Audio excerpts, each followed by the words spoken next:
Welcome to my నాలోని భావాలు. లో కూర్చో ముందు అని జగతి అనటంతో శైలజ సోఫాకి చివరన కూర్చొని చెప్పండి ఆంటీ అని అడిగింది. ఎవరు నువ్వు? ఏ ఊరు మీది? విక్రాంత్ తన ఫ్రెండ్ భార్య అని చెప్పాడు. అసలు ఎవరా అబ్బాయి అని జగతి అడిగింది. ఒక్క క్షణం శైలజకి కాళ్ళు చేతులు ఆడకపోవడంతో అసలేం మాట్లాడాలో అర్థం కాక కుటుకలు మింగింది. అడుగుతుంది నిన్నే చెప్పు.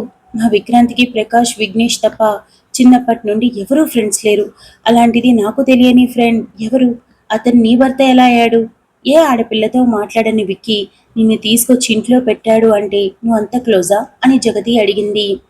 శైలజకి అసలేం చెప్పాలో అర్థం కాక తడబడుతూ ఉండడంతో తల తిప్పి పూజ గది వైపు చూసి గట్టిగా కళ్ళు మూసుకొని మెల్లగా తెరుస్తూ, అవునండి, నేను విక్రాంతి గారి ఫ్రెండ్ భార్యని. వాళ్ళిద్దరూ ఎలా స్నేహితులనో నాకు కూడా తెలియదు. అది మరేమో మేం ప్రేమించే పెళ్లి చేసుకున్నాం. నన్ను ఈ ఊరికి తీసుకొచ్చాడు. తను వేరే ఊరికి వెళ్తూ విక్రాంత్ గారు మంచివారని నన్ను అప్పగించారు అని శైలజ చెప్పింది. ఓహో, అవునా? అంటే నీకెవరూ లేరా అని జగతి అడిగింది.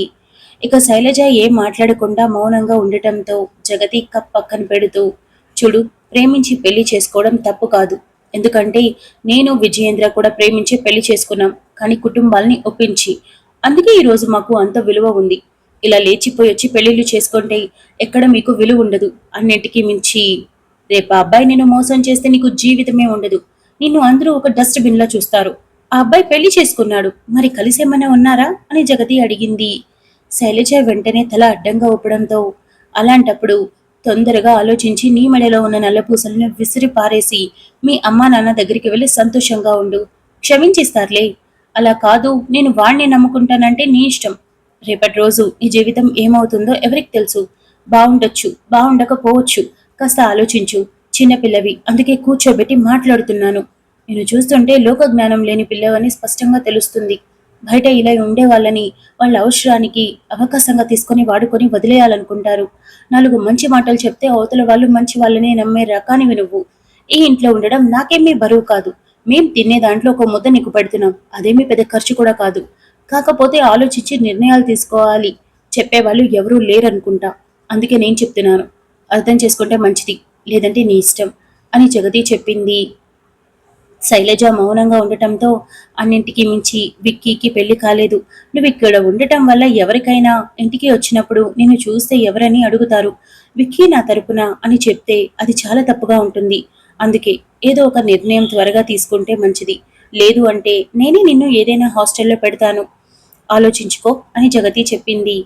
మంచితో పాటు ఇంట్లో నుండి వెళ్ళిపోమ్మని కూడా చెప్తుందని అర్థం చేసుకున్న శైలజకి చాలా బాధగా అనిపించి అటువంటి మాట రాకూడదని ముందుగా వెళ్ళిపోవాలి అనుకున్నప్పటికీ విక్రాంత్ మాట కారణంగా ఆగినందుకు మనసులోనే బాధపడుతూ, క్షమించండి, నాకు ఆశ్రయం దొరుకుతుంది అనుకున్నాను. కానీ అవతల వైపు పరిస్థితి ఏంటని ఆలోచించలేకపోయాను. నాకు 2 రోజులు టైం ఇవ్వండి, నేను వెళ్ళిపోతాను అని శైలజ చెప్పి వెంటనే లేచి అక్కడి నుండి వెళ్ళిపోయింది. రూమ్లోకి వెళ్ళగానే శైలజకి చాలా బాధగా అనిపించి ఏడుపు వచ్చేయడంతో 2 నిమిషాల పాటు బాధపడి కన్నీళ్లు తుడుచుకొని, అయినా తప్పు నాదే, పరా ఇంటికి వచ్చి ఉండటం మంచిది కాదు. ఎవరైనా ఇలాగే అనుకుంటారు. ఈ రోజు ఆపరేషన్ ఎప్పుడు తెలిసిపోతుంది. ఆపరేషన్ అయ్యాక కంటికి కనిపించకూడదు. ఎలాగో విక్రాంతి గారి ఫోన్ నెంబర్ నా దగ్గర ఉంది కాబట్టి ఎప్పటికైనా సరే ఆయన డబ్బులు ఇస్తే అదే చాలు అని అనుకుంటూ తన మెడలో ఉన్న నల్లపూసల మీదకి చెయ్యి మళ్ళడంతో, మరి వీటిని ఏం చేయాలి? ఎలాగో తీయలేను కదా. ఇది ఇలాగే ఉంచేసుకుంటే లోకం దృష్టిలో నాకు కూడా విలువ దొరుకుతుంది. ఎవరని అడిగితే దూరంగా ఉంటున్నారని చెప్తే సరిపోతుంది కదా అని శైలజ అనుకుని అది మంచి నిర్ణయం అని నిర్ణయించుకుంది. విక్రాంత్ తన ట్రైనింగ్ పూర్తి చేసుకుని ఇంటికొచ్చి పిన్ని అని పిలవటంతో వస్తున్నా అని కిచెన్లో నుండి అరిచి హాట్ వాటర్ తెచ్చి విక్రాంతికి ఇస్తూ, ఆల్రెడీ తమరి గారి షెఫ్ రావడం అయింది, బ్రేక్ఫాస్ట్ తయారు చేయడం కూడా అయింది. త్వరగా ఫ్రెష్ అయ్యి వస్తే తినొచ్చు. అలాగే ఇవాళ పేపర్లో నీ గురించి రాశారు అని లక్ష్మి చెప్పింది. తెలుసు పిన్ని, కంటిన్యూగా కాల్స్ వస్తూనే ఉన్నాయి. అందరికీ సమాధానాలు చెప్పుకుంటూనే వస్తున్నా. ఇదిగో ఇప్పుడే స్విచ్ ఆఫ్ చేశా. డాడీ చెప్పినట్టు ఎగ్జాక్ట్గా 2 వీక్స్లో ఫైనల్స్ ఉన్నాయి అని విక్రాంత్ చెప్పాడు. ఈసారి ఫైనల్స్ జరిగేది ఢిల్లీలో కాదు, ఇక్కడే హైదరాబాద్లో అని లక్ష్మి చెప్పింది. అవునా? నేను వెన్యూ చూడలేదు. అసలు ఇంతవరకు న్యూస్ పేపర్ చూడలేదు. విషయం తెలుసుకోలేదు. డాడీ చెప్పాడు, సో ట్రైనింగ్కి వెళ్తున్నా. ఇకపోతే ట్రైనర్ కూడా చాలా హ్యాపీగా ఫీల్ అయ్యాడు. ఆ హ్యాపీనెస్లో పడి ఇది గమనించుకోలేదు. ఇదైతే మంచి విషయమే. అంత దూరం వెళ్లకుండా ప్రశాంతంగా ఉండొచ్చు అని విక్రాంత్ అన్నాడు. సరే ముందు వెళ్ళి ఫ్రెష్ అయ్యిరా, ఇక మీద నువ్వు టైం టు టైం తినాలి అని లక్ష్మి చెప్పడంతో అలాగే అని విక్రాంత్ లేచి నేరుగా శైలు రూమ్ దగ్గరికి వెళ్ళి డోర్ ఓపెన్ చేసేటప్పటికీ సైలెంట్ గా కూర్చుని కనిపించింది. హాయ్ అని విక్రాంత్ అనడంతో డోర్ తీసిన ధ్యాసలో కూడా లేకుండా ఆలోచిస్తున్న శైలు వెంటనే లేచి నిలబడి చిన్న నవ్వు నవ్వింది. నేను ఫ్రెష్ అయి టిఫిన్ చేశాక మనం హాస్పిటల్కి వెళ్దాం, తిన్నావా నువ్వు అని విక్రాంత్ అడిగాడు. తినేశాను అని శైలజ చెప్పడంతో సరే 10 నిమిషాలు అని విక్కీ చిన్న నవ్వుతో వెళ్ళి ఫ్రెష్ అయి వచ్చి టిఫిన్ చేస్తూ ఉండగా విజయేంద్ర వర్మ చూసి విక్కీ, ఈసారి ఏం చేస్తావో నాకు తెలియదు, ఎలా ట్రైన్ అవుతావో నాకు తెలియదు, నువ్వు విన్ అయి తీరాలి. ఆల్రెడీ వాడు మోసం చేశానన్న గిల్ట్లో ఉంటాడు, వాడి ఎమోషన్స్ అన్ని పక్కదారిలో వెళ్తూ ఉంటాయి, కాబట్టి నువ్వు బాగా దెబ్బ కొట్టాలి, గుర్తుపెట్టుకో అని చెప్పాడు. ట్రై చేస్తాను డాడీ అని విక్రాంత్ ఒక మాట మాత్రమే చెప్పి తింటున్న వాడల్లా విసుగ్గా అనిపించి ఒక క్లాస్ స్టార్ట్ చేస్తే అరగంట వరకు ఆపరని అర్థమై లేచి నేను ఆఫీస్కి వెళ్ళాలి, శైలజ వాళ్ళ ఫ్రెండ్ దగ్గరికి వెళ్తాననింది, తనని డ్రాప్ చేసి వెళ్తాను అని చెప్పాడు. వికీ, సాయంత్రం ఆఫీస్ నుండి కాస్త త్వరగా వస్తున్నాం, నువ్వు కూడా ఇంట్లో ఉంటే బాగుంటుంది, నీతో కొంచెం మాట్లాడాలి అని విజయేంద్ర వర్మ సూటిగా చెప్పడంతో ఓకే డాడీ అని చెప్పి వెళ్ళి డోర్ ఓపెన్ చేసి శైలు బయలుదేరుదాం అని అనగానే శైలజ బయటకొచ్చింది. లక్ష్మి కిచెన్లో నుండి వస్తూ ఎక్కడికి నాన్న అని అడగడంతో తను వాళ్ళ ఫ్రెండ్ వాళ్ళ ఇంటికి వెళ్తానంది, డ్రాప్ చేసి ఆఫీస్కి వెళ్తాను అని విక్రాంత్ చెప్పడంతో శైలు టిఫిన్ చేయమని అప్పటి నుండి అడుగుతున్నా, తినేసి బయలుదేరొచ్చుగా అని లక్ష్మి అనింది.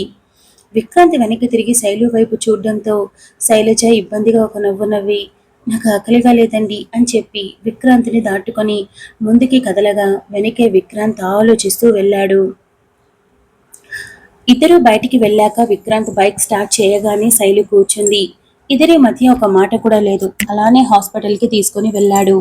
ఇద్దరు లోపలికి వెళ్ళాక డాక్టర్ కోసం వెయిట్ చేస్తూ ఉండగా విక్రాంత్ శైలు వైపు చూసి ఎందుకు అబద్ధం చెప్పావు అని అడిగాడు.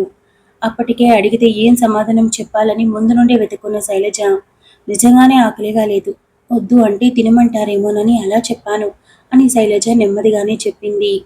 విక్రాంత్ మాట్లాడబోతూ ఉండగా నర్స్ బయటకొచ్చి సార్ డాక్టర్ గారు పిలుస్తున్నారు అని చెప్పడంతో ఇద్దరూ లోపలికి వెళ్లారు. గుడ్ మార్నింగ్ అని డాక్టర్ అనడంతో గుడ్ మార్నింగ్ సార్ అని విక్రాంత్ కూర్చోగా పక్కనే శైలజ కూర్చుంటూ 2 చేతులు జోడించి నమస్కారం పెట్టింది. టెస్ట్లన్నీ జరిగాయి. 10% ఆపరేషన్కి వంశీ బాడీ సహకరిస్తుంది, బట్ 90% ఛాన్స్ లేదు. ఇక ఆపరేషన్ ఫెయిల్ అవుతుందా సక్సెస్ అవుతుందా అంటే 1% ఛాన్స్ మాత్రమే ఇవ్వగలను. ప్రస్తుతానికి తన లైఫ్ స్పాన్ కూడా తగ్గిపోయింది, మేబీ 1 మంత్, అంతకు మించి ఛాన్స్ లేదు. ఆపరేషన్ సక్సెస్ అయితే హ్యాపీ, ఒకవేళ ఫెయిల్ అయితే ఆ 1 మంత్ స్పాన్ కూడా మనం లాగేసుకున్న వాళ్ళం అయిపోతాం. సో ఆప్షన్ ఈజ్ యువర్స్ అని డాక్టర్ చెప్పాడు. శైలజ తన కింద పెదవిని పంటి బిగువన నొక్కిపెట్టి నిశ్శబ్దంగా కంట్లో కన్నీళ్లు బయటకు వచ్చేస్తూ ఉంటే తన చేతి పిడికిలిని గట్టిగా బిగించి మెల్లగా కళ్ళు మూసింది. విక్రాంత్ తల తిప్పి శైలజ వైపు చూసి తన పిడికిలిని తన చేతితో గట్టిగా పట్టుకొని సార్ ఫెయిల్ అవుతుంది అనకండి, బాగవుతుందేమో కదా అని అన్నాడు. చూడండి, ఆ అబ్బాయి వయసు చిన్నది, తట్టుకోవడం కష్టం. అన్నిటికీ మించి ఈ ఏజ్లో కిడ్నీ ఫెయిల్యూర్స్ చాలా తక్కువగా జరుగుతూ ఉంటాయి. అలాంటిది ఎలాంటి పరిస్థితిలో ఉండి ఇలాంటి పరిస్థితికి వచ్చాడో మనకి తెలియదు. ఇప్పుడు తన కండిషన్ చాలా అడ్వాన్స్డ్ స్టేజ్లో ఉంది. అసలు ఈ అబ్బాయికి ఒక వారం కనుక ట్రీట్మెంట్ లేకపోయి ఉంటే ఈ పాటికి బ్రతికే వాడు కాదు. మెడికేషన్ దొరుకుతుంది కాబట్టి కాస్తంత ప్రాణం నిలబడింది. చూడండి, నేను ఒక డాక్టర్ని, ఒక ప్రాణాన్ని నిలబెట్టడానికి నా శాయశక్తులా ప్రయత్నిస్తూనే ఉంటాను. దాంతోపాటు ఆ భగవంతుడి ఆశీస్సులు కూడా అడుగుతాను. కానీ చేయి దాటితే మాత్రం మనమేం చేయలేం కదా అని డాక్టర్ అన్నాడు. విక్రాంత్కి ఏం మాట్లాడాలో అర్థం కాక సార్ సూటిగా అడుగుతున్నాను, మీరైతే ఏం సజెస్ట్ చేస్తారు అని అడిగాడు. నాకు తెలిసినంత వరకు ఆపరేషన్ ఫ్లాప్ అవుతుంది అనే ఆలోచన ఎక్కువగా ఉంది. So 1 month life span best అనిపిస్తోంది అని డాక్టర్ అన్నాడు. శైలజ విక్రాంత్ చేతిని విడిపించుకొని ఏడుస్తూ అక్కడి నుండి బయటికి వెళ్ళిపోయింది. చూడండి, మనం హ్యూమన్స్, ఎమోషన్స్ చాలా ఎక్కువగా ఉంటాయి. అన్నింటికీ మించి రక్త సంబంధం అంటే ఆ బాధని వర్ణించలేం. కానీ జరగబోయేది ఇదే.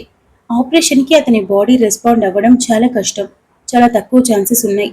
ఆ భగవంతుడే వచ్చి ఆపరేషన్ చేసినా కూడా బ్రతకడం కష్టమే, ఎందుకంటే అది ఆయన రాసిన తలరాత, మనం ఏం చేయలేం అని డాక్టర్ అన్నాడు. అలా కాదు సార్, ఎలాగో 1 నెలకి లేదా అంతకు మించి తక్కువగానే ఎప్పుడో ఒకటి ప్రాణం పోతుంది అని చెప్తున్నారు కదా, అదేదో ఆపరేషన్ చేయండి, బ్రతికితే అదృష్టం కదా, లేదంటే ఎప్పుడో పోవాల్సిన ప్రాణం 4 రోజుల ముందుగానే పోతుంది అనుకోవాలి అంతేగా అని విక్రాంత్ అన్నాడు. మీకు ఒక విషయం చెప్పమంటారా? చావుకి దగ్గరగా ఉన్న వాళ్ళ పరిస్థితి ఇలా హెల్త్ బాలేనప్పుడు ఎంత దారుణంగా ఉంటుందో తెలుసా? వాళ్ళ బాడీ వాళ్ళకి ఏమాత్రం రెస్పాండ్ అవ్వదు. అందరు ఇలా వాళ్ళకి తిరగాలని ఉంటుంది. కానీ ఆ బెడ్ మీద ఉండి లోపల టార్చర్ అనుభవిస్తూ ఉంటారు. దానికన్నా వాళ్ళకి ప్రశాంతతని ఇవ్వడం చాలా మంచిది. నాకు తెలిసినంత వరకు మీరు చెప్పినట్టు ఆపరేషన్ చేస్తే అతనికి విముక్తి కలిగినట్టే అని డాక్టర్ చెప్పాడు. విక్రాంత్ ఆ మాట వినగానే ఎప్పుడు ఫేస్ చేయకపోవడంతో అసలేం చెప్పాలో అర్థం కాక, అంటే మీరు ఆపరేషన్ వద్దని ఖచ్చితంగా చెప్పేస్తున్నారా? లేదా ఆపరేషన్ చేసి వంశీకి విముక్తి కలిగేలా చేయమంటున్నారా? అని అడిగాడు. ఆపరేషన్ చేస్తే మీరన్న 1% ఛాన్సెస్లో బ్రతుకుతాడో లేదో చెక్ చేసుకోవచ్చు. అండ్ చనిపోతే నిజంగానే విముక్తి కలుగుతుంది. ఇకపోతే ఆపరేషన్ చేయకుండా 1 మంత్ మనతోనే పెట్టుకోవాలని చూస్తే నరకం అనుభవించడం ఖాయం. ఇదే జరుగుతుంది అని డాక్టర్ చెప్పాడు. సార్, శైలజ ఇప్పుడు తన తమ్ముడిని తీసుకుని వెళ్ళిపోతే ఏదో ఒక రోజు చనిపోతే నా తమ్ముడు ఆపరేషన్ చేస్తే బ్రతికేవాడేమో అని ఆలోచిస్తుంది. ఒకవేళ ఆపరేషన్ చేయమని చెప్తే అప్పుడు తనకి ఏమైనా అయితే తనని తను క్షమించుకోలేదు. కనీసం ఒక నెల పాటు నాతో ఉండలేకపోయాడు. నేను ఇలాంటి డెసిషన్ తీసుకొని తప్పు చేశానని ఆలోచిస్తే అప్పుడు ఏం చేయాలి? నాకేం అర్థం కావట్లేదు అని విక్రాంత్ అన్నాడు. ఈ రోజు మీరు ఇంటికి వెళ్ళండి. వంశీకి ఇక్కడ ట్రీట్మెంట్ జరుగుతోంది. బాగా ఆలోచించి ఒక నిర్ణయం తీసుకుని వస్తే బాగుంటుంది. కానీ బ్రతకడం అన్నది మాత్రం హోప్లెస్ అంతే అని డాక్టర్ చెప్పాడు. విక్రాంత్ లేచి బయటకు వచ్చేసరికి శైలజ అక్కడే కూర్చొని కుక్క పెట్టి ఏడవడం చూసి అసలేం మాట్లాడాలో అర్థం కాక పక్కన కూర్చొని నిమిషం పాటు మౌనంగా ఉండి తన భుజం చుట్టూ చెయ్యేసి శైలజని దగ్గర తీసుకోవడంతో శైలజ ఏడుస్తూ, వాడికి అసలేమీ తెలియదండి, నేనంటే ప్రాణం, ఎప్పుడూ ఏ తప్పు చేయలేదు, ఎవరికీ హాని కలిగించలేదు, కానీ వాడికి ఎందుకు ఇలా అని ఏడుస్తూ, వాళ్ళు లేకపోతే నేను బ్రతకలేను, నా వల్ల కాదు అని శైలజ మాటలు తడబడుతుంటే చెప్పింది. విక్రాంత్కి అసలు ఏం మాట్లాడాలో అర్థం కాక 2 నిమిషాల పాటు సైలెంట్గా ఉండి, శైలు, నువ్వు ఇలా ఏడిస్తే కుదరదు, స్ట్రాంగ్గా ఒక డెసిషన్ తీసుకోవాల్సి ఉంటుంది, ముందు లే అని తనని వదిలి లేచి తన చేయి పట్టుకోవడంతో శైలజ కూడా లేచింది. విక్రాంత్ అక్కడి నుండి క్యాంటీన్కి తీసుకుని వెళ్ళి తన కోసం జ్యూస్ తెచ్చి పెట్టి తాగు అని అన్నాడు. శైలజ తల అడ్డంగా ఊపడంతో, నువ్వు తాగుతావా లేదా అని నేను అడగట్లేదు, తాగు అని చెప్తున్నాను కానివ్వు అని విక్రాంత్ కాస్త గట్టిగా చెప్పడంతో శైలజ సైలెంట్గా తీసుకొని సగం వరకు గటగట తాగి పక్కన పెట్టి, ఇంకా చాలండి అని అనింది. సరే, చెప్పేది విను. ఆపరేషన్ చేస్తే బ్రతకడానికి 1% ఛాన్స్ ఉంది. ఆ ఛాన్స్ని యూజ్ చేసుకొని ఆపరేషన్ చేయిద్దామా? లేదు అంటే ఇంటికి తీసుకొని నెల రోజులు నీతోనే పెట్టుకుంటావా? మీ తమ్ముడు గురించి నీతో నేరుగా మాట్లాడడం చాలా ఇబ్బందిగా ఉంది, చాలా బాధగా కూడా ఉంది. కానీ తప్పదు శైలు, కొన్నిసార్లు చాలా ధైర్యంగా నిర్ణయాలు తీసుకోవాల్సి ఉంటుంది. తన ఆరోగ్యం పూర్తిగా పాడైంది. నెల రోజులు నీతోనే పెట్టుకుంటే తన ఆరోగ్యం రోజు రోజుకి క్షీణించిపోతుంది. తను ఇబ్బంది పడుతూ కన్ను మూయాల్సి ఉంటుంది. అదే ఆపరేషన్ చేస్తే ఆ 1% ఛాన్స్లో బ్రతికే అవకాశం ఉంది. లేదంటే తనకి విముక్తి కలిగినట్టే. కాబట్టి ఇప్పుడు నువ్వే డెసిషన్ తీసుకోవాలి. ఇది పూర్తిగా నువ్వు మాత్రమే తీసుకోగలవు. ఎందుకంటే రేపటి రోజు సంతోషాన్నైనా బాధనైనా ఎక్కువగా చవి చూసేది నువ్వే కాబట్టి అని విక్రాంత్ చెప్పాడు.